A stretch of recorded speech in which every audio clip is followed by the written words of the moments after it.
மத்திய பிரதேச மாநிலம் இந்தூரில் மீட்கப்பட்ட பிச்சைக்காரரின் சொத்து விவரங்கள் அதிகாரிகளை அதிர வைத்துள்ளது. இந்தூரைச் சேர்ந்த 50 வயதான மங்கிலால் அப்பகுதியில் யாசகம் பெற்று வருகிறார். இந்த நிலையில் பிச்சைக்காரர்களை மீட்கும் பணியின் போது மங்கிலாலை அதிகாரிகள் மீட்டனர். அவரிடம் நடத்தப்பட்ட விசாரணையில் 3 வீடுகள் இருப்பதும் 3 ஆட்டோக்களை அவர் வாடகைக்கு விட்டிருப்பதும் தெரியவந்தது. காரில் சென்று யாசகம் பெற்று வருவதும் கண்டறியப்பட்டது. 5 லட்சம் ரூபாய் வரை சிலருக்கு கடன் கொடுத்திருக்கும் மங்கிலால் அதற்காக தினமும் வட்டியாக 500 ரூபாய் வரை வசூலிப்பதும் விசாரணையில் தெரியவந்துள்ளது. வண்டலூர் அறிஞர் அண்ணா உயிரியல் பூங்காவின் விலங்குகள் தத்தெடுப்பு திட்டத்தின் கீழ் நடிகர் சிவகார்த்திகேயன் பிரகிருதி என்ற பெண் யானையை 6 மாத காலத்துக்கு தத்தெடுத்துள்ளார். இதற்கான பராமரிப்பு மற்றும் உணவு செலவுகளை ஏற்றுக்கொண்டுள்ள அவர் உரிய தொகையை பூங்கா நிர்வாகத்திடம் வழங்கியதாக கூறப்படுகிறது. ஏற்கனவே இதே பூங்காவில் சிங்கம் மற்றும் வெள்ளை புலியை தத்தெடுத்திருந்த சிவகார்த்திகேயன் தற்போது 3வது முறையாக தனது பங்களிப்பை வழங்கியுள்ளார்.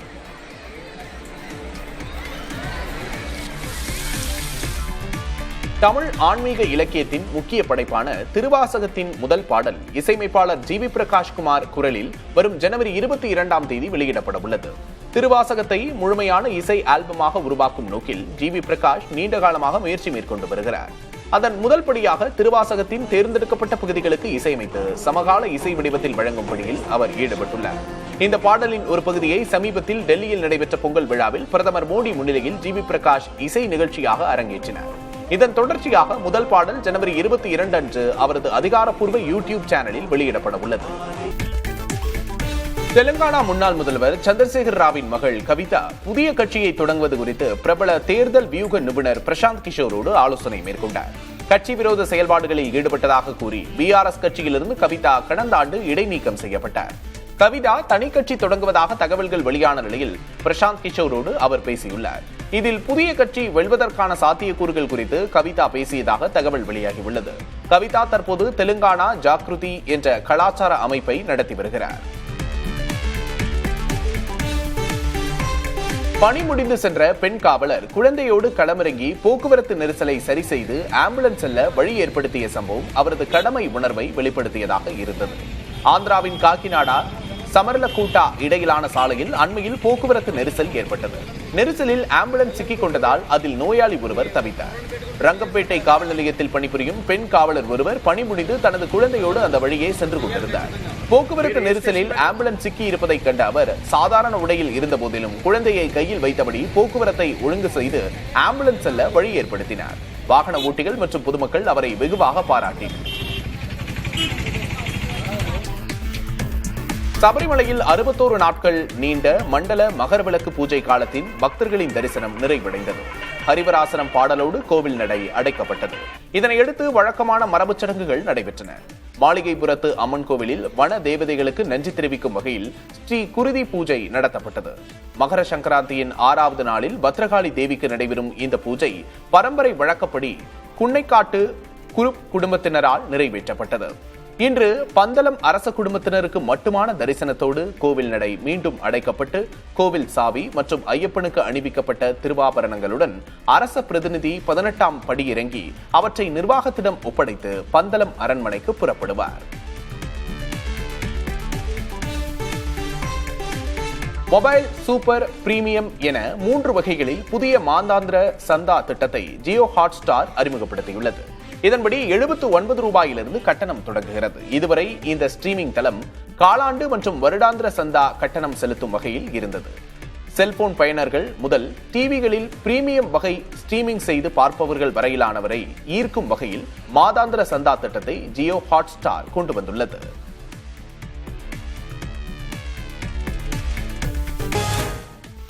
சிகாகோவிலிருந்து 206 பயணிகளோடு ஏர்லாண்டோ வந்த யுனைடெட் ஏர்லைன்ஸ் விமானம் தரையிறங்கும் போது விபத்துக்குள்ளானது.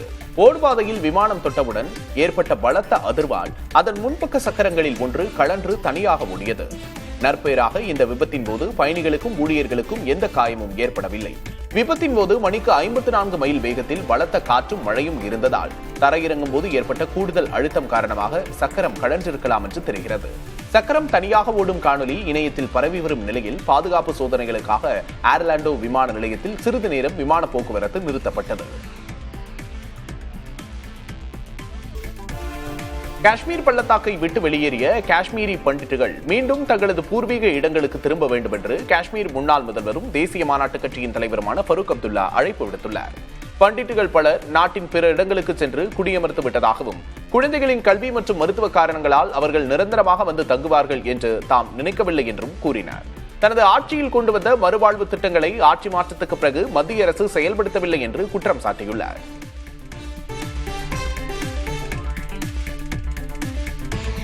ராஜஸ்தானில் எதிர்க்கட்சி ஆதரவாளர்களின் பெயர்கள் வாக்காளர் பட்டியலிலிருந்து நீக்கப்பட்டுள்ளதாக காங்கிரஸ் கட்சி குற்றம் சாட்டியுள்ளது. டெல்லியில் செய்தியாளர்களிடம் பேசிய ராஜஸ்தான் மாநில காங்கிரஸ் தலைவர் கோவிந்த் சிங், ஜனவரி 3ஆம் தேதி வரை தங்கள் மாநிலத்தில் வாக்காளர் பட்டியல் சிறப்பு தீவிர திருத்த பணிகள் சுமூகமாக நடைபெற்றதாகவும் அன்றைய தேதியில் பாஜக அமைப்பு செயலாளர் சந்தோஷ் வந்த பின் நிலைமை மாறியதாகவும் தெரிவித்தார்.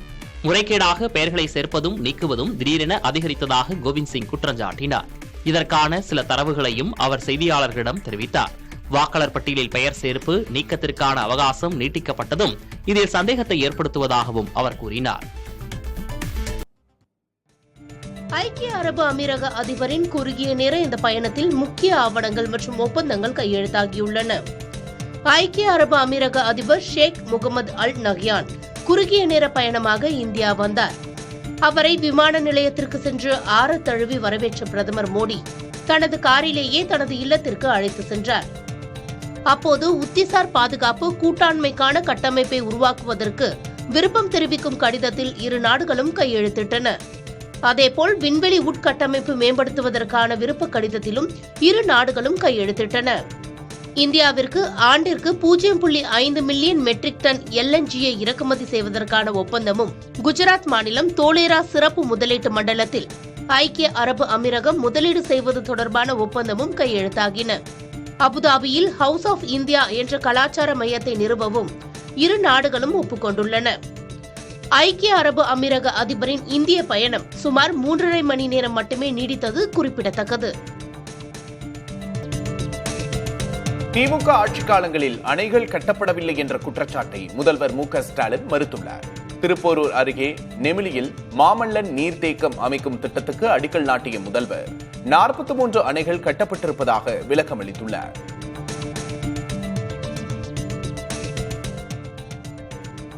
பொதுவா சிலர் உண்மை தெரிந்தும் பலர் உண்மை தெரியாமையிலும் நம்முடைய கழக ஆட்சியில அணைகளை கட்டலன்னு ஒரு பெரிய பொய்ய சொல்லுவாங்க.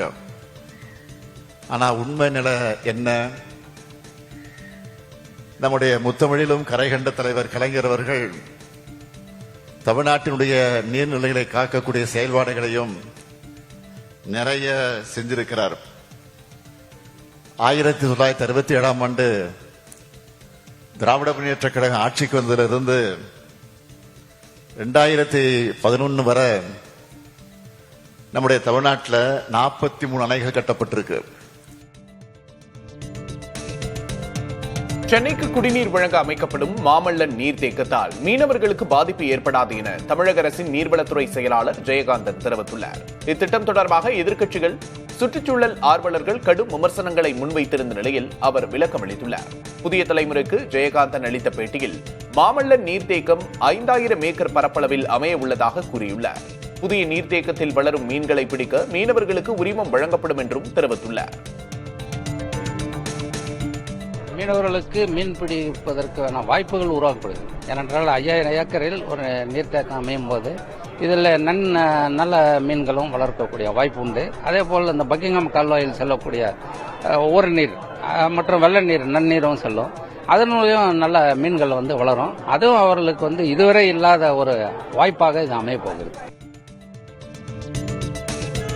தமிழக சட்டமன்ற தேர்தலையொட்டி பாஜக மேலிட பொறுப்பாளராக நியமிக்கப்பட்டுள்ள மத்திய அமைச்சர் பியூஷ் கோயல் 3 நாட்கள் பயணமாக தமிழகம் வரவிருக்கிறார்.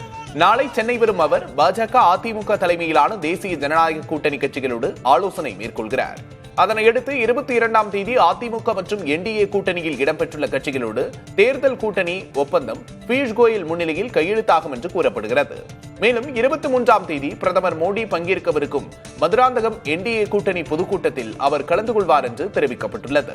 பிரதமர் மோடி தமிழகம் வருவதற்கு முன்னதாகவே தேர்தலுக்கான கூட்டணியை இறுதி செய்யும் முனைப்பில் பாஜக தீவிரம் காட்டி வருகின்றது.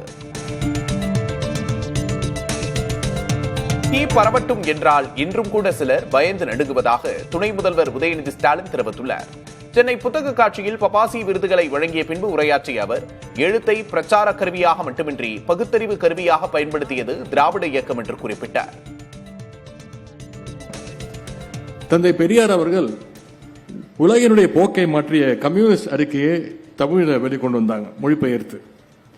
அண்ணா அவர்கள் உலக வரலாற்று வீரனுடைய தலைவர்களுடைய கருத்துக்களை எல்லாம் தன்னுடைய தம்பிகளுக்கு கடிதமாக எழுதினார். அண்ணா அவர்கள் அன்றைக்கு பற்ற வைத்த அந்த தீ அறிவுத்தி இன்று வரை கொழுந்துவிட்டு எழுதுகின்றால் மிகையாகாது. அதனால்தான் தீ பரவுகிறது, தீ பரவட்டும் என்று சொன்னால் இன்றைக்கு கூட சில பேர் பயந்து நடுங்குகின்றார்கள். அதே மாதிரி முத்தமிழர் கலைஞர் அவர்கள் எழுதிய நாடகங்களும் இலக்கியங்களும் புத்தகங்களும் தமிழ்நாட்டுக்கென்று ஒரு தனி அரசியல் பாதையை உருவாக்கியது. காங்கிரஸ் வேட்பாளர் தேர்வு வெளிப்படைத்தன்மையாக நடைபெறும் என்று வேட்பாளர் ஆய்வுக்குழுவின் தலைவர் TS சிங் டியோ தெரிவித்துள்ளார். தமிழ்நாடு சட்டப்பேரவை தேர்தல் விரைவில் நடைபெறவுள்ள நிலையில் சென்னை சத்தியமூர்த்தி பவனில் காங்கிரஸ் கமிட்டி மாநில தலைவர் செல்வப்பிரதுகை தலைமையில் வேட்பாளர் ஆய்வுக்குழு தலைவர் TS சிங் டியோ மற்றும் உறுப்பினர்கள் யசோமதி தாக்கூர், GC சந்திரசேகர், அனில்குமார் யாதவ் ஆகியோர் ஆலோசனை மேற்கொண்டனர். பின்னர் பேசிய TS சிங் டியோ, குற்றப்பின்னணி உள்ளவர்கள் மீதான விருப்பு மனுக்கள் ஆய்வு செய்யப்படும் என்று தெரிவித்தார். சட்டமன்ற தேர்தலில் இந்தியா கூட்டணி மகத்தான வெற்றியை பெறும் என்றும் அவர் நம்பிக்கை தெரிவித்தார். பல ஆண்டுகளாக கட்சி பணியாற்றிய மாவட்ட தலைவர்களின் உழைப்பை உதாசீனப்படுத்தும் வகையில் பிரவீன் சக்கரவர்த்தி கருத்துக்களை வெளியிட்டிருப்பதாக காங்கிரசின் மத்திய சென்னை கிழக்கு மாவட்ட முன்னாள் தலைவர் சிவ ராஜசேகரன் கண்டனம் தெரிவித்துள்ளார். தமிழக காங்கிரசில் தேவையற்ற குழப்பங்களை பிரவீன் சக்கரவர்த்தி ஏற்படுத்துவதாக குற்றம் சாட்டியுள்ள அவர், கட்சியின் தேசிய தலைமை தமிழக தலைமையை மீறி முந்திரிக்கொட்டைத்தனமாக பேசினால் உரிய பதிலடி கொடுக்கப்படும் என்றும் எச்சரித்துள்ளார். மேலும் பிரவீன் சக்கரவர்த்தி மீது தலைமை உரிய நடவடிக்கை எடுக்க வேண்டும் என்றும் வலியுறுத்தியுள்ளார். கரூரில் தாவேக பரப்புரையில் ஏற்பட்ட நெரிசலில் 41 பேர் உயிரிழந்த சம்பவத்தில் இரண்டாவது முறையாக டெல்லி CBI அலுவலகத்தில் ஆஜராகி தாவேக தலைவர் விஜய் விளக்கம் அளித்தார். விஜயிடம் சுமார் 5.5 மணி நேரம் விசாரணை நடத்தப்பட்டதாக தகவல் வெளியாகியுள்ளது. இந்நிலையில் விஜயிடம் CBI தரப்பில் பல்வேறு கேள்விகள் கேட்கப்பட்டதாக தகவல்கள் தெரிவிக்கின்றன. கரூரை வந்தடைய 7 மணி நேரம் தாமதம் ஏன் என்றும், கூட்டத்தில் கடும் நெரிசல் ஏற்பட்டது தங்களுக்கு எப்போது தெரியும் என விஜயிடம் CBI கேட்டதாக கூறப்படுகிறது. நிலைமை மோசமாவது தங்களுக்கு தெரியவே இல்லையா, அபாயத்தை தடுக்க என்ன முயற்சி எடுத்தீர்கள் எனவும் விஜயிடம் கேட்கப்பட்டதாக தெரிகிறது. தமிழக போலீசார் வழிநடத்தலின் பேரிலேயே சென்றதாகவும் தமிழக போலீசாரை முழுமையாக நம்பியதாகவும் விஜய் பதிலளித்ததாக சொல்லப்படுகிறது. கூட்டம் முடிந்த பின்பே நிலைமையை அறிந்ததாகவும் விஜய் தரப்பில் பதிலளிக்கப்பட்டதாக கூறப்படுகிறது. கரூர் சம்பவம் தொடர்பாக அடுத்த கட்ட விசாரணைக்கு வரக்கூறி விஜய்க்கு CBI சம்மன் எதையும் வழங்கவில்லை என்று தாவேக இணை பொதுச் செயலாளர் நிர்மல்குமார் தெரிவித்துள்ளார். டெல்லியில் செய்தியாளர்களிடம் பேசிய அவர், கரூர் சம்பவம் தொடர்பாக CBI தரப்பில் கேட்கப்பட்ட கேள்விக்கு விஜய் உரிய விளக்கம் அளித்ததாக குறிப்பிட்டார். ரெண்டாவது நாளாக எங்களுடைய தலைவருக்கு, மீண்டும் அழுத்தமாக சொல்றேன், ரெண்டாவது நாளாக எங்களுடைய தலைவருக்கு விட்னஸ் சம்மன் அனுப்பப்பட்டது. கடந்த வாரம் நான் சொன்னது போலயே எங்களுக்கு உகந்த இந்த தேதி எங்களுக்கு உகந்த தேதின்றனால எங்களுக்கு நாங்கள் இன்னைக்கு ஒத்துக்கொண்டு இங்கே வந்து எங்களுடைய தலைவர் தேவையான ஒத்துழைப்புகள், ஏன்னா இந்த நிகழ்ச்சியில் என்னென்ன நடந்தது, எவ்வாறு நடந்தது, எங்களுடைய தலைவருடைய புரோகிராம் பற்றின ஷெடியூல் எல்லாமே அவங்களுக்கு தேவையான என்னென்ன தகவல்கள் தேவைப்படுதோ நிகழ்ச்சி சம்பந்தமாக எங்களுடைய தலைவரிடம் இன்று கேட்டு தெரிந்து கொண்டனர். ஸோ மேலும் இன்றுடன் இதுவரை எங்களுக்கு சொல்லப்பட்ட விதத்தில் இன்றுடன் எங்களுடைய தலைவருக்கு ஃபர்தரா எந்த சம்மனும் இல்லை. ஸோ இன்னைக்கு கூட முடிந்து விட்டது. தமிழகத்தில் வாக்காளர் பட்டியலில் பெயர் சேர்ப்பதற்கான கால அவகாசத்தை மேலும் நீட்டிக்க கோரி உச்சநீதிமன்றத்தில் தாவேகா சார்பில் மனு தாக்கல் செய்யப்பட்டுள்ளது. இது தொடர்பான மனுவில் வாக்காளர் பட்டியலில் பெயர் சேர்த்தல் மற்றும் திருத்தப் பணிகளுக்கான கால அவகாசத்தை மேலும் 20 நாட்களுக்கு நீட்டிக்க வேண்டும் என்றும், பொங்கல் பண்டிகையை ஒட்டி தொடர் விடுமுறை வந்ததால் அவகாசத்தை நீடிக்க வேண்டும் என்றும் கேட்டுக் கொள்ளப்பட்டுள்ளது. இதனிடையே தமிழகத்தில் வாக்காளர் பட்டியலில் பெயர் சேர்ப்பதற்கான கால அவகாசத்தை வரும் 30ஆம் தேதி வரை தேர்தல் ஆணையம் நீட்டித்துள்ளது குறிப்பிடத்தக்கது. 2021ஆம் ஆண்டு தேர்தல் வாக்குறுதியில் திமுக அளித்த வாக்குறுதியை நிறைவேற்றும் வரை இன்று முதல் காலவரையற்ற போராட்டத்தில் ஈடுபடப் போவதாக சத்துணவு ஊழியர் சங்கத்தினர் தெரிவித்துள்ளனர். காலமுறை ஊதியம், குடும்ப பாதுகாப்புடன் கூடிய ஓய்வூதியம் உள்ளிட்ட 10க்கும் மேற்பட்ட கோரிக்கைகளை வலியுறுத்தி போராட்டத்தில் ஈடுபட உள்ளனர். போராட்டம் நடத்தப்போவதாக சத்துணவு ஊழியர்கள் அறிவித்த நிலையில் அவர்களிடம் சமூக நலத்துறை இயக்குநர் பேச்சுவார்த்தை நடத்திய போது போராட்டத்தை தள்ளி வைக்கும்படி கோரிக்கை விடுக்கப்பட்டது. எனினும் கோரிக்கையை நிறைவேற்றாததாக அரசு வாக்குறுதி அளிக்கும் வரையில் போராட்டம் தொடரும் என்று சத்துணவு ஊழியர்கள் தெரிவித்துள்ளனர்.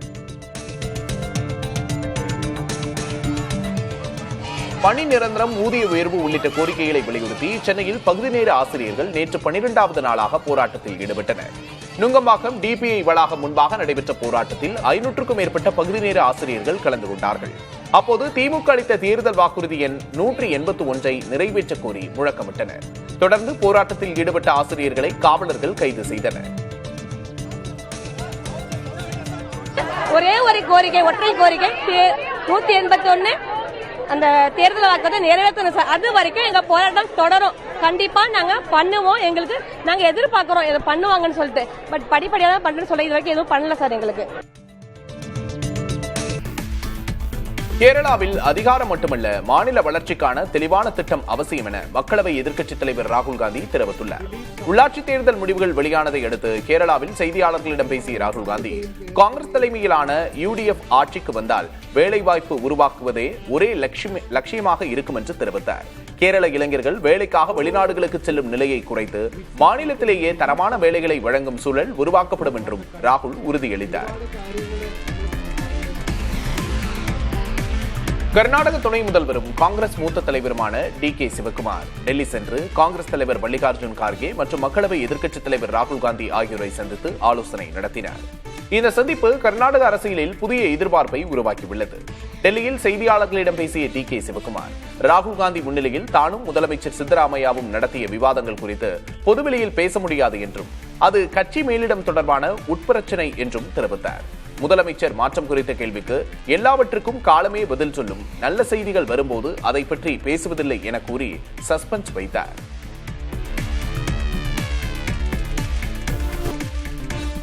வந்தே பாரத் ரயில்களுக்கு மக்கள் மத்தியில் அமோக வரவேற்பு கிடைத்துள்ள நிலையில் அதன் தொடர்ச்சியாக வந்தே பாரத் 4.0 ரயிலை பயன்பாட்டிற்கு கொண்டுவர மத்திய ரயில்வே வாரியம் தீவிரம் காட்டி வருகின்றது. 2019ஆம் ஆண்டு அறிமுகப்படுத்தப்பட்ட வந்தே பாரத் ரயில்கள் நாட்டின் பல்வேறு நகரங்களுக்கு இடையே இயக்கப்பட்டு வருகின்றன. தொலைதூர பயணங்களுக்கு உகந்தது என்பதால் வந்தே பாரத் ரயில்கள் அடுத்தடுத்த மேம்பாடுகளுடன் களமிறக்கப்பட்டன. இதன் தொடர்ச்சியாக அதிநவீன வசதிகளுடன் கூடிய 4ஆம் தலைமுறை வந்தே பாரத் ரயில்கள் தயாரிப்பில் மத்திய அரசு களமிறங்கியுள்ளது.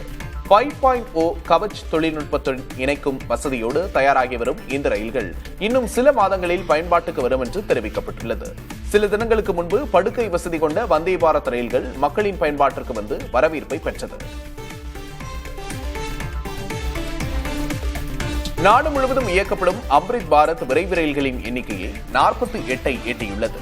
9 புதிய அம்ரித் பாரத் ரயில்களின் சேவை சமீபத்தில் தொடங்கப்பட்டதன் மூலம் எண்ணிக்கை அதிகரித்துள்ளது. கொல்கத்தா ஆனந்த் விஹார், கொல்கத்தா பனாரஸ், நியூ ஜல்பைகுரி, திருச்சி, நியூ ஜல்பைகுரி, நாகர்கோவில் உள்ளிட்ட புதிய சேவைகள் தொடங்கப்பட்டன. 11 பொது வகுப்பு பெட்டிகள், 9 படுக்கை வசதி பெட்டிகள், 2 லக்கேஜ் பெட்டிகள் உள்ளிட்டவற்றுடன் இயங்கும் அம்ரித் பாரத் ரயில்களில் தீ கண்டறிதல் அமைப்புகள், டாக் பேக் யூனிட்டுகள் போன்ற மேம்பட்ட அமைப்புகள் உள்ளன. வேகம் மட்டுமின்றி பயண கட்டணமும் குறைவாக இருப்பதால் பலரின் விருப்ப தேர்வாக அம்ரித் பாரத் ரயில் சேவை உள்ளது. பாலிவுட்டில் நிலவும் சமூக பாகுபாடு குறித்த AR ரஹ்மானின் கருத்துக்களுக்கு கடுமையான எதிர்ப்புகள் கிளம்பியுள்ள நிலையில் அவருக்கு ஆதரவாக அவரது மகள்கள் கதீஜா மற்றும் ரஹீமா தங்கள் மௌனத்தை கலைத்துள்ளனர். முன்னதாக கடந்த 8 ஆண்டுகளில் பாலிவுட்டில் ஏற்பட்ட அதிகார மாற்றத்தால் தமக்கு வேலை வாய்ப்புகள் குறைந்திருப்பதாக AR ரஹ்மான் பேட்டி ஒன்றில் பேசினார்.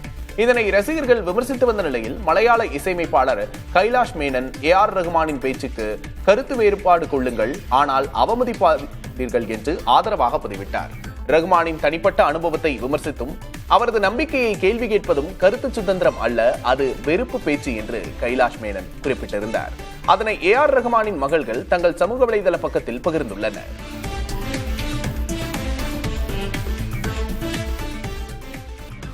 கிரீன்லாந்தை வசப்படுத்துவதற்கான நேரம் வந்துவிட்டது என அமெரிக்க அதிபர் டிரம்ப் மீண்டும் கூறியுள்ளார். இதுகுறித்து தனது ட்ரூத் சமூக தளத்தில் டிரம்ப் பதிவு ஒன்றை இட்டுள்ளார். கிரீன்லாந்துக்கு ரஷ்யாவிடமிருந்து வரும் அச்சுறுத்தலை டென்மார்க்கால் சமாளிக்க முடியாது என்பது உறுதியாகிவிட்டதாக டிரம்ப் கூறியுள்ளார். இந்நிலையில் கிரீன்லாந்தை வசப்படுத்துவதற்கான நேரம் வந்துவிட்டதாகவும் அது செய்து முடிக்கப்படும் என்றும் டிரம்ப் கூறியுள்ளார். கிரீன்லாந்தை அமெரிக்கா வசம் தர டென்மார்க் எதிர்ப்பு தெரிவித்து வருகிறது. இதில் ஐரோப்பிய நாடுகள் டென்மார்க்குக்கு ஆதரவாக உள்ளன. இதனால் அமெரிக்கா, ஐரோப்பா இடையே பதற்ற நிலை எழுந்துள்ளது. நகமும் சதையும் போன்றிருந்த அமெரிக்காவும் ஐரோப்பாவும் தற்போது எதிரும் புதிருமாக மாறியுள்ளன. அமெரிக்க அதிபர் டிரம்பின் அதிரடி நடவடிக்கைகள் தான் இதற்கு காரணம். கிரீன்லாந்து விவகாரத்தில் தங்களை ஆதரிக்காத ஐரோப்பிய நாடுகளுக்கு 10 விழுக்காடு வரி விதிக்கப்படும் என எச்சரித்துள்ளார் டிரம்ப். இதற்கு பிரிட்டன், பிரான்ஸ் போன்ற நெருங்கிய நாடுகளை எதிர்ப்பு தெரிவித்திருந்த நிலையில் அடுத்த கட்டமாக அமெரிக்காவுக்கு ஐரோப்பிய யூனியனில் உள்ள மற்ற நாடுகளும் பதிலடி தரும் என எதிர்பார்க்கப்படுகிறது. ட்ரேட் பசூகா எனப்படும் பொருளாதார ஆயுதத்தை கையில் எடுக்க வேண்டிய நேரம் வந்துவிட்டது என பிரான்ஸ் அதிபர் இமானுவேல் மேக்ரான் தெரிவித்துள்ளார். ட்ரேட் பசூகா என்பது ஐரோப்பிய யூனியன் தனது வர்த்தக நலன்களை தற்காத்துக் கொள்வதற்காக உருவாக்கி வைத்துள்ள உச்சபட்ச பொருளாதார நடைமுறையாகும். இந்த ஆயுதத்தை ஐரோப்பிய யூனியன் முதல் முறையாக பிரயோகிக்கும் பட்சத்தில் அது அமெரிக்காவுடனான உறவை மேலும் சீர்குலைத்து உலக வர்த்தகத்திலும் அதிர்வுகளை ஏற்படுத்த வாய்ப்புள்ளது. ஒசூரில் நடைபெற்ற திமுக தேர்தல் அறிக்கை ஆலோசனைக் கூட்டத்தில் தொழில்துறையினர், MSME அமைப்புகள் மற்றும் விவசாயிகள் பங்கேற்று தங்கள் கோரிக்கைகளை முன்வைத்ததாக அமைச்சர் TRB ராஜா தெரிவித்துள்ளார். ஒசூரின் அடுத்த கட்ட பாய்ச்சலுக்கு திட்டமிடப்பட்டுள்ள தொழில் விரிவாக்கம் மற்றும் புதிய முதலீடுகள் குறித்து விவாதிக்கப்பட்ட நிலையில் முன்மொழியப்பட்ட ஒசூர் விமான நிலையம் அமைவது குறித்து தொழில்துறையினர் மிகுந்த ஆர்வம் காட்டியதாக குறிப்பிட்டார். எத்தகைய சூழலிலும் ஒசூருக்கு நிச்சயம் விமான நிலையம் கொண்டுவரப்படும் என்று அரசு தரப்பில் உறுதியளிக்கப்பட்டதோடு விவசாயிகளின் வாழ்வாதாரம் மற்றும் உட்கட்டமைப்பு வசதிகள் குறித்தும் ஆலோசிக்கப்பட்டதாக குறிப்பிட்டுள்ளார். திருப்பூர் அருகே கர்நாடக வாகனத்தை மறித்து அதில் பொருத்தப்பட்டிருந்த அம்மாநில கொடியை அகற்றச் சொல்லி தாக்குதல் நடத்தப்பட்ட சம்பவம் அதிர்ச்சி அளிப்பதாக நாம் தமிழர் கட்சியின் தலைமை ஒருங்கிணைப்பாளர் சீமான் தெரிவித்துள்ளார். இது புரிதலற்ற, தேவையற்ற வன்முறை என அவர் கண்டனம் தெரிவித்துள்ளார். சீமான் வெளியிட்டுள்ள அறிக்கையில் கன்னட மக்கள் தங்கள் மாநில கொடியை இன ஒற்றுமையின் அடையாளமாக போற்றி வருவதாகவும் அந்த உணர்வை மதிக்க வேண்டுமே தவிர வெறுப்புணர்வோடு தாக்குதல் நடத்துவது ஏற்றுக்கொள்ள முடியாதது என்று தெரிவித்துள்ளார்.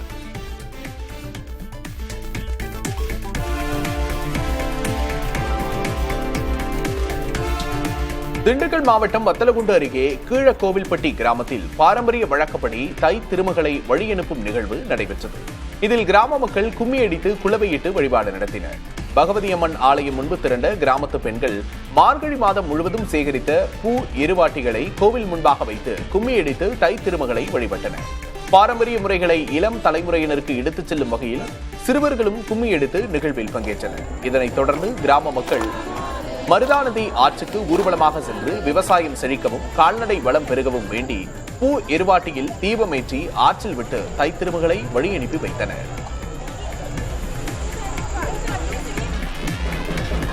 மயிலாடுதுறை மாவட்டம் சீர்காழி அருகே உள்ள திருநாங்கூரில் 11 பெருமாள் கோவில்களின் தங்க கருட சேவை உற்சவம் வெகு விமர்சையாக நடைபெற்றது.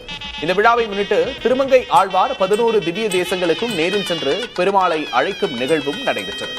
இந்த பிரம்மாண்ட வீதி உலாவில் பல்வேறு மாவட்டங்களில் இருந்து வந்திருந்த பல்லாயிரக்கணக்கான பக்தர்கள் கலந்து கொண்டு வழிபாடு செய்தனர். இதற்காக 200க்கும் மேற்பட்ட போலீசார் பாதுகாப்பு பணியில் ஈடுபடுத்தப்பட்டிருந்தனர்.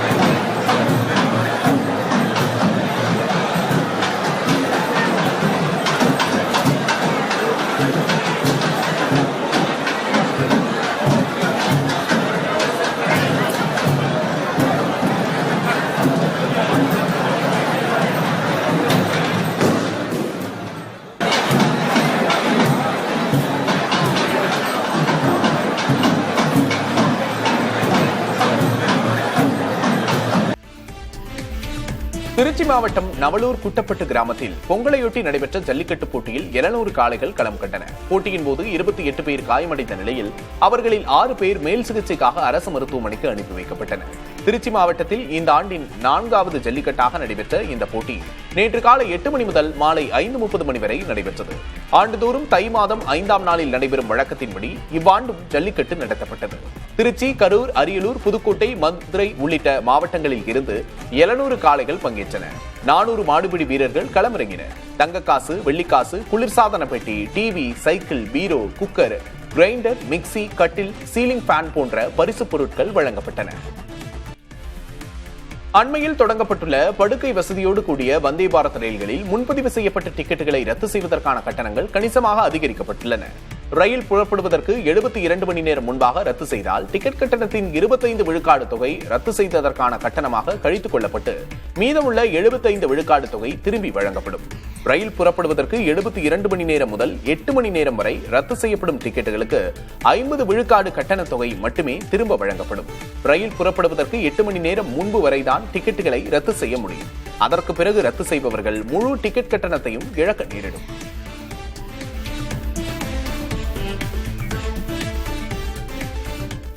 தமிழக காங்கிரஸ் கட்சியின் 71 மாவட்டங்களுக்கான புதிய தலைவர்களை தேசிய தலைமை அதிரடியாக அறிவித்துள்ள நிலையில் இதில் முதல் முறையாக 4 பெண் மாவட்ட தலைவர்கள் உட்பட 68 புதிய முகங்களுக்கு வாய்ப்பு வழங்கப்பட்டுள்ளது. மூத்த தலைவர்களின் எதிர்ப்பையும் மீறி மேற்கொள்ளப்பட்டுள்ள இந்த மாற்றத்தில் டில்லி பாபு, எல் ரெக்ஸ் உள்ளிட்ட 7 பழைய தலைவர்களுக்கு மட்டுமே மீண்டும் வாய்ப்பு கிடைத்துள்ளது. குறிப்பாக மாநில தலைவர் செல்வபெருந்தகைக்கு எதிரானவர்கள் நீக்கப்பட்டு முன்னாள் மத்திய அமைச்சர் ப. சிதம்பரத்தின் ஆதரவாளர்கள் அதிக அளவில் நியமிக்கப்பட்டுள்ளதாக அரசியல் வட்டாரத்தில் பேசப்படுகிறது. அதேவேளையில் கன்னியாகுமரி மாவட்டத்தில் காங்கிரஸ் மேலிட பார்வையாளர்கள் மீது எழுந்த பணப்பேர புகாரால் அந்த மாவட்டத்தில் 3 தலைவர்களுக்கான நியமனம் மட்டும் தற்காலிகமாக நிறுத்தி வைக்கப்பட்டுள்ளது. காங்கிரஸ் எந்த கட்சிக்கும் அடிபணியாமல் செயல்பட வேண்டும் என அக்கட்சியின் நிர்வாகி பிரவீன் சக்கரவர்த்தி அறிவுறுத்தியுள்ளார். தமிழக காங்கிரஸ் கட்சியின் புதிய மாவட்ட தலைவர்களுக்கு வாழ்த்து கோரி சமூக வலைதளத்தில் அவர் பதிவு வெளியிட்டுள்ளார். காங்கிரஸ் நிர்வாகிகள் எந்த கட்சிக்கும் அடிபணியாமல் சுயமரியாதை மற்றும் தன்னாபிமானத்துடன் செயல்பட்டு கட்சியை வலுப்படுத்த வேண்டும் என குறிப்பிட்டுள்ளார். ஒவ்வொரு மாவட்டத்திலும் காங்கிரசின் உண்மையான அடிமட்ட பலத்தை நிரூபிக்க வேண்டியது புதிய தலைவர்களின் கடமை என்றும் பிரவீன் சக்கரவர்த்தி குறிப்பிட்டுள்ளார். அண்மையில் காங்கிரஸ் மாநில தலைவர் செல்வபெருந்தகை தொடர்பான கேள்விக்கு சிலருக்கு திமுக கூட்டணியால் ஆதாயம் இருக்கலாம் என்றும் ஊட்டிவிடும் கையை கிள்ளுவார்களா எனவும் பிரவீன் சக்கரவர்த்தி கூறியிருந்த நிலையில் சுயமரியாதை தொடர்பான தற்போதைய அவரது பதிவு பேசுபொருளாகியுள்ளது.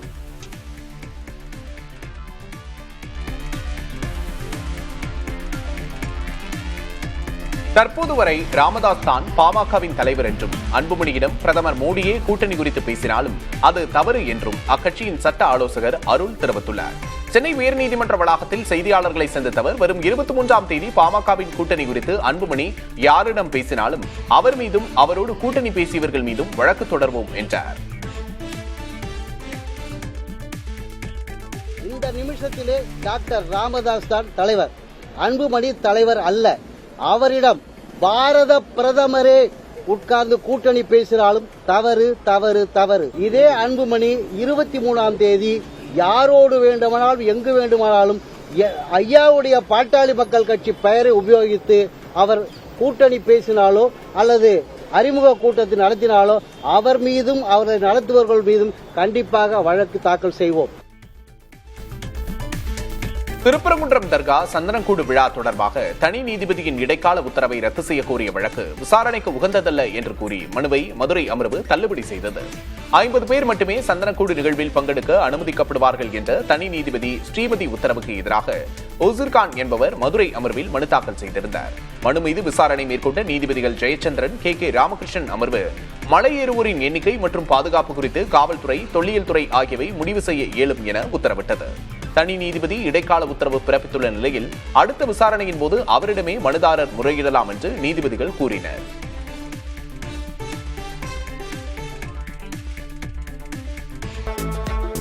கடந்த தேர்தலில் திமுக அறிவித்த 505 தேர்தல் வாக்குறுதிகளில் 404 நிறைவேற்றப்பட்டுள்ளதாக அக்கட்சியின் நாடாளுமன்ற உறுப்பினர் கனிமொழி தெரிவித்திருக்கிறார்.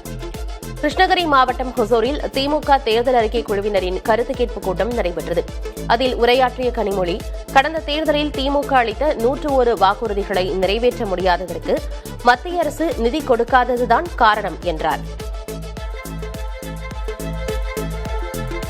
அதிமுக பொதுச் செயலர் எடப்பாடி கே. பழனிசாமி அறிவித்துள்ள முதற்கட்ட முத்தான 5 வாக்குறுதிகள் மக்களிடையே பெரும் வரவேற்பை பெற்றுள்ளதால் திமுக அமைச்சர்கள் பதற்றத்தில் வசைபாடி வருவதாக அதிமுக முன்னாள் அமைச்சர் RB உதயகுமார் தெரிவித்திருக்கிறார்.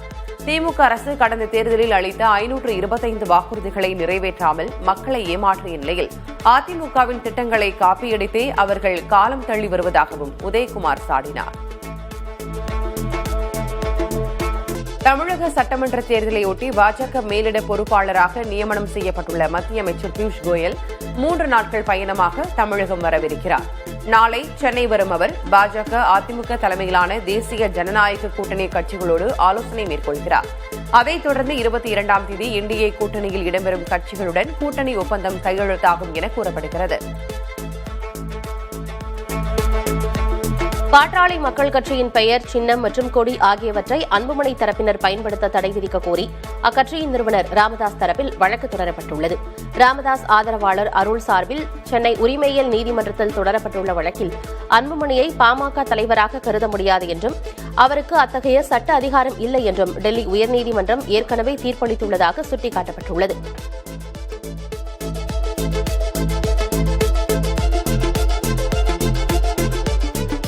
உரிமைகளுக்காக போராடிய கறிக்கோழி விவசாயிகளை சிறையில் அடைப்பதா என பாமக தலைவர் அன்புமணி கேள்வி எழுப்பினார்.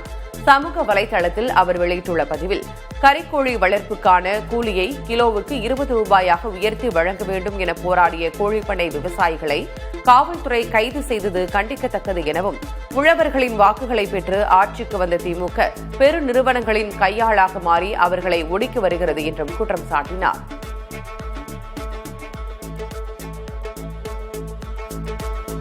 வரும் சட்டமன்ற தேர்தலில் தற்போதைய தேசிய ஜனநாயக கூட்டணியிலேயே தொடர விரும்புவதாக இந்திய ஜனநாயக கட்சியின் நிறுவனர் பாரிவேந்தர் தெரிவித்துள்ளார். செய்தியாளர்களிடம் பேசிய அவர், கட்சியின் பலத்தை நிரூபிக்கும் விதமாக கடலூரில் பிப்ரவரி 8ஆம் தேதி பிரம்மாண்ட வெற்றி மாநாடு நடைபெறவுள்ளதாகவும் இதற்கான முன்னேற்பாடுகள் தீவிரமாக நடைபெற்று வருவதாகவும் கூறினார். திருப்பரங்குன்றம் முருகன் கோயிலில் தை தெப்பத் திருவிழா கொடியேற்றத்துடன் கோலாகலமாக தொடங்கியது. சுவாமிக்கு சிறப்பு அபிஷேகங்கள் நடைபெற்று தங்கமுலாம் பூசப்பட்ட கொடிக்கம்பத்தில் கொடியேற்றப்பட்டது.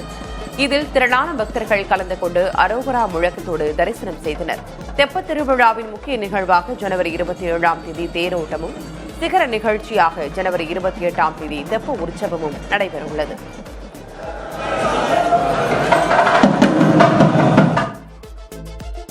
திருப்பரங்குன்றம் தர்கா சந்தனக்கூடு விழா தொடர்பாக தனி நீதிபதியின் இடைக்கால உத்தரவை ரத்து செய்யக்கோரிய வழக்கு விசாரணைக்கு உகந்ததல்ல என கூறி மனுவை மதுரை அமர்வு தள்ளுபடி செய்தது. 50 பேர் மட்டுமே சந்தனக்கூடு நிகழ்வில் பங்கெடுக்க அனுமதிக்கப்படுவர் என்ற தனி நீதிபதி ஸ்ரீமதி உத்தரவுக்கு எதிராக உசிர்கான் என்பவர் மதுரை அமர்வில் மனு தாக்கல் செய்திருந்தார். மனுவை விசாரித்த நீதிபதிகள் இடைக்கால உத்தரவு பிறப்பித்துள்ள நீதிபதியிடமே மனுதாரர் முறையிடலாம் என கூறினர்.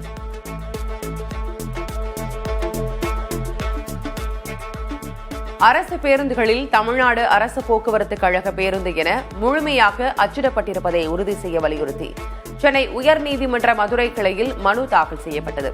இது தொடர்பாக நடைபெற்ற விசாரணையில் தமிழக போக்குவரத்து துறை முதன்மைச் செயலர் இதுகுறித்து விளக்கம் தெரிவிக்க உத்தரவிடப்பட்டது. அத்துடன் வழக்கு விசாரணையை 2 வாரங்களுக்கு ஒத்திவைத்து நீதிபதிகள் உத்தரவிட்டனர்.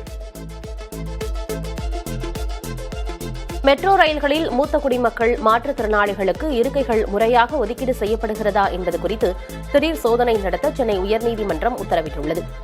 இது தொடர்பான வழக்கை விசாரித்த நீதிபதிகள் இருக்கைகள் ஒதுக்கீட்டை முறையாக அமல்படுத்துவதற்கான வழிகாட்டு நெறிமுறைகளை மெட்ரோ ரயில் நிர்வாகம் 1 மாதத்தில் வகுக்க வேண்டும் எனவும் உத்தரவிட்டனர்.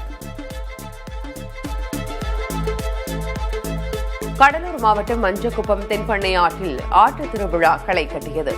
ஒரே நேரத்தில் அனைத்து கோயில்களிலிருந்தும் உற்சவர்கள் ஆற்றுக்கு வரும் நிலையில் சாமி தரிசனம் செய்ய பல்வேறு கிராமங்களைச் சேர்ந்த மக்கள் குவிந்தனர். மற்றொரு புறம் கிழங்கு வகைகள், மண்பாண்டங்கள், இரும்பு பொருட்கள், பெண்களுக்கு தேவையான அழகு சாதனைகள் என அனைத்தும் ஒரே இடத்தில் கிடைப்பதால் அவற்றை வாங்கவும் மக்கள் கூட்டம் அலைமோதியது. இதனால் ஆற்றுப்பகுதி முழுவதும் மக்கள் வெள்ளமாக காட்சியளித்தது. புதுச்சேரியில் பெண்களுக்கான மாதாந்திர உதவித்தொகை 2500 ரூபாயாக உயர்த்தி அறிவிக்கப்பட்ட நிலையில் பிப்ரவரி 7ஆம் தேதி முதல் வழங்கப்படும் என்று முதல்வர் ரங்கசாமி தெரிவித்திருக்கிறார். மாஹே பிராந்தியத்தில் உள்ள பல்லூர் பகுதியில் சமுதாய சுகாதார நிலையத்தின் அடிக்கல் நாட்டு விழா நடைபெற்றது. அப்போது பேசிய ரங்கசாமி, 500 ரூபாய் உயர்த்தி அறிவிக்கப்பட்ட முதியோர் உதவித்தொகை பிப்ரவரி முதல் வழங்கப்படும் என்றும் 15 நாட்களுக்குள் மாணவர்களுக்கு இலவச லேப்டாப் வழங்கப்படும் என்றும் கூறினார். சபரிமலை ஐயப்பன் கோயிலில் 4வது நாளாக படிப்பூஜை நடைபெற்றது. படிப்பூஜையை முன்னிட்டு 18 படிகளும் சுத்தம் செய்யப்பட்டு மலர்களால் அலங்கரிக்கப்பட்டன. தொடர்ந்து மேள வாத்தியங்கள் முழங்க படிப்பூஜை செய்யப்பட்டது. இதில் ஏராளமான பக்தர்கள் கலந்து கொண்டு சுவாமி தரிசனம் செய்தனர். பழம்பெரும் மலையாள எழுத்தாளரும் இலக்கியவாதியுமான லீலாவதிக்கு மக்களவை எதிர்க்கட்சித் தலைவர் ராகுல் காந்தி விருது வழங்கி கௌரவித்தார். கொச்சியில் நடைபெற்ற நிகழ்ச்சியில் லீலாவதிக்கு பிரியதர்ஷினி இலக்கிய விருதை ராகுல் காந்தி வழங்கினார். 98 வயதான லீலாவதி கேரளாவிற்கு மட்டுமில்லாமல் இந்தியாவிற்கே ஒரு அடையாள சின்னம் என ராகுல் காந்தி புகழ்ந்து பேசினார்.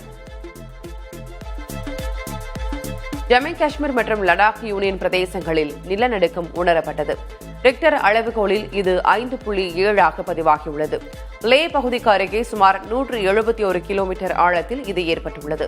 நிலநடுக்கத்தின் ஆழம் அதிகமாக இருந்த போதிலும் லடாக் மட்டுமின்றி காஷ்மீரின் பள்ளத்தாக்கின் பல பகுதிகளிலும் அதிர்வுகள் உணரப்பட்டன. அண்மையில் தொடங்கப்பட்டுள்ள படுக்கை வசதியுடன் கூடிய வந்தே பாரத் ரயில்களில் முன்பதிவு செய்யப்பட்ட டிக்கெட்டுகளை ரத்து செய்வதற்கான கட்டணங்கள் கணிசமாக அதிகரிக்கப்பட்டுள்ளன. ரயில் புறப்படுவதற்கு 72 மணி நேரம் முன்பாக ரத்து செய்தால் டிக்கெட் கட்டணத்தின் 25% தொகை ரத்து செய்ததற்கான கட்டணமாக கழித்துக் கொள்ளப்படும். ரயில் புறப்படுவதற்கு 72 மணி நேரம் முதல் 8 மணி நேரம் வரை ரத்து செய்யப்படும் டிக்கெட்டுகளுக்கு 50 விழுக்காடு கட்டணத் தொகை மட்டுமே திரும்ப வழங்கப்படும். இந்தியாவின் பொருளாதார வளர்ச்சி குறித்த கணிப்பை பன்னாட்டு நிதியம் உயர்த்தியுள்ளது. நடப்பு நிதியாண்டில் 6.7 விழுக்காடு வளர்ச்சியை இந்தியா எட்டும் என கடந்த அக்டோபரில் கணித்திருந்த நிலையில் அதை தற்போது மாற்றிக்கொண்டு 7.3 விழுக்காடாக வளர்ச்சிக்கு வாய்ப்பிருப்பதாக பன்னாட்டு நிதியம் கூறியுள்ளது. நடப்பு நிதியாண்டில் 8 விழுக்காடு வளர்ச்சிக்கு வாய்ப்பிருப்பதாக மத்திய புள்ளியியல் அமைச்சகம் ஏற்கனவே கணித்துள்ளது. உலக நாடுகளின் சராசரி பொருளாதார வளர்ச்சி 3.3 விழுக்காடாக இருக்கும் என கணித்துள்ளது. அமெரிக்காவின் டல்லஸ் பகுதியில் தமிழர் பாரம்பரியத்துடன் நடைபெற்ற பொங்கல் விழாவில் ஆயிரக்கணக்கானோர் பங்கேற்றனர். இயலிசை நாடகம் என்ற முப்பெரும் விழாவாகவும் பொங்கல் விழாவை அந்நாட்டில் வசிக்கும் தமிழர்கள் கொண்டாடினர். ஒயிலாட்டம், மயிலாட்டம், கும்மி, கரகம் போன்ற நாட்டுப்புற கலை நிகழ்ச்சிகளிலும் அமெரிக்க வாழ் தமிழர்கள் உற்சாகத்துடன் பங்கேற்றனர். பறைசை குழுவினரின் பறைசை பார்வையாளர்களை வெகுவாக கவர்ந்தது. சீனாவின் மக்கள் தொகை தொடர்ந்து 4வது ஆண்டாக சரிந்துள்ளது. மக்கள் தொகை புள்ளி விவரத்தை சீன அரசு வெளியிட்டுள்ளது. இதில் 2024ஆம் ஆண்டை விட 2025ஆம் ஆண்டு மக்கள் தொகை 30 லட்சம் குறைந்து 140 கோடியே 40 லட்சமாக உள்ளதாக தெரிவிக்கப்பட்டுள்ளது. கடந்த ஆண்டு 79,20,000 குழந்தைகள் பிறந்ததாகவும் இது முந்தைய ஆண்டை விட 17 விழுக்காடு குறைவு என்றும் கூறப்பட்டுள்ளது.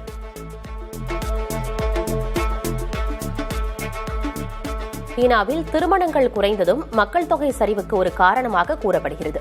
திருமணங்களை ஊக்குவிக்க அரசு எடுத்த நடவடிக்கைகள் தற்போது பலன் தர தொடங்கியுள்ளன. கடந்த ஆண்டின் முதல் 9 மாதங்களில் மட்டும் திருமணங்கள் 8.5 விழுக்காடு அதிகரித்துள்ளதாக அரசு தெரிவித்துள்ளது.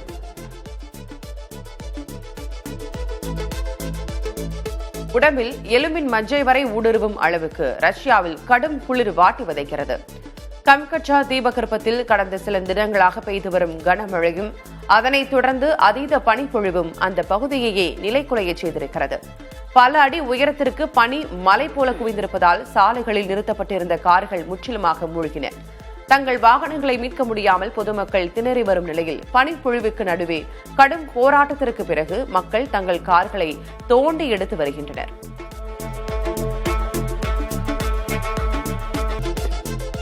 எந்த துறையாக இருந்தாலும் உண்மையாக உழைத்தால் வெற்றி நிச்சயம் என்று இந்திய கிரிக்கெட் வீரர் நடராஜன் கூறினார். திருச்செங்கோடு KSR கல்வி நிறுவனத்தில் சூப்பர் கிங்ஸ் கிரிக்கெட் அகாடமியை தொடக்கி வைத்து பேசிய அவர், தான் அரசு பள்ளியிலேயே படித்ததாகவும் அரசு பள்ளி, தனியார் பள்ளி என்ற எந்த வித்தியாசமும் இல்லை, திறமை இருந்தால் முன்னுக்கு வரலாம் என்றும் கூறினார்.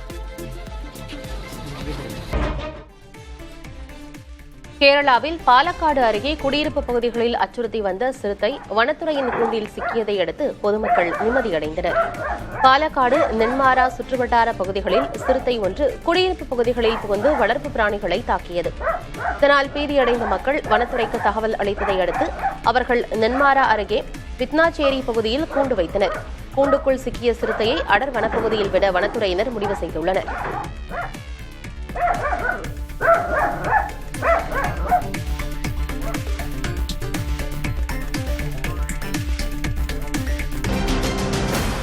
கிருஷ்ணகிரியில் வீட்டின் பூட்டை உடைத்து 40 சவரன் தங்க நகைகள் மற்றும் 4 கிலோ வெள்ளிப் பொருட்கள் கொள்ளையடிக்கப்பட்ட சம்பவம் அதிர்ச்சியை ஏற்படுத்தியுள்ளது. மேல் சோமார்பேட்டை பகுதியைச் சேர்ந்த கருப்பசாமி என்பவர் பொங்கல் விடுமுறையொட்டி சொந்த ஊருக்கு சென்றுவிட்டு வீடு திரும்பிய போது அவரது வீட்டின் பூட்டு உடைக்கப்பட்டு கொள்ளை சம்பவம் நடந்துள்ளது. காவல்துறையினர் தடயங்களை சேகரித்து தீவிர விசாரணை நடத்தி வருகின்றனர்.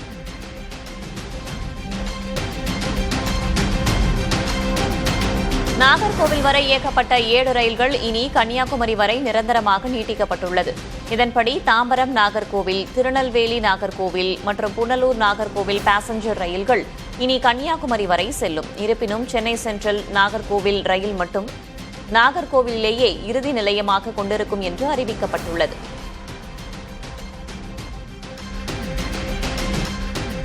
கோவை கவுண்டம்பாளையம் கூட்டு குடிநீர் திட்ட குழாயில் திடீரென உடைப்பு ஏற்பட்டதால் லட்சக்கணக்கான லிட்டர் குடிநீர் வீணானது. இந்த உடைப்பின் காரணமாக கோவை மேட்டுப்பாளையம் சாலை சுமார் 3 அடி ஆழத்திற்கு உள்வாங்கி பள்ளமானது. இதனால் வாகனங்கள் செல்ல முடியாமல் போக்குவரத்து பாதிக்கப்பட்டது.